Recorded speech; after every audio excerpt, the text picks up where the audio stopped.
মাননীয় স্পিকার, এটা আমার উপজেলার বাঁচার আকুতি। মাননীয় স্পিকার, মাননীয় পানি সম্পদ মন্ত্রী, আমার দ্বীপ উপজেলা হাতিয়ায় ২ পারের নদী ভাঙ্গন নিয়ে আমি ডিউ লেটার দিলে ওখানে সুপারিশ করেন প্রায় ২ মাস আগে বিভিন্ন জায়গায় ইমার্জেন্সি বেসিসে কাজ করার জন্যে।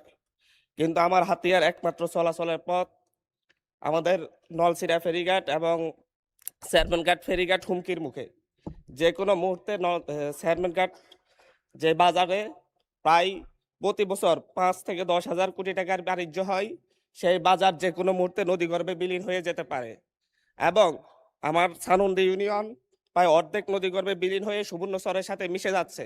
কিন্তু বিভিন্ন আমলাতান্ত্রিক জটিলতা, রিডিজাইনের মুখে আমার হাতিয়াতে ২ মাসও কোনো ইমার্জেন্সি বেসিসে কাজ শুরু করতে পারে নাই। এই ব্যাপারে কয়েকবার আমি মাননীয় মন্ত্রীকে জানালে উনি ক্ষুব্ধ প্রতিক্রিয়া ব্যক্ত করলো। প্রশ্ন এখন পর্যন্ত প্রশ্ন করুন। এখন পর্যন্ত আমার হাতিয়ায় কেন কাজগুলো শুরু হয় নাই, এই ব্যাপারে যে সকল আমলারা জড়িত তাদের ব্যাপার থেকে জবাবদিহিতা নেওয়া হবে কিনা। মাননীয় স্পিকার, এটা আমার উপজেলার বাঁচার আকুতি। আমি বাঁচার আকুতি নিয়ে কথা বলছি। হাজার হাজার ঘরবাড়ি প্রতিনিয়ত নদীগর্ভে বিলীন হয়ে যাচ্ছে। এই ব্যাপারে অতি দ্রুত পদক্ষেপ নেওয়ার জন্য আমি মাননীয় মন্ত্রীকে অনুরোধ করব।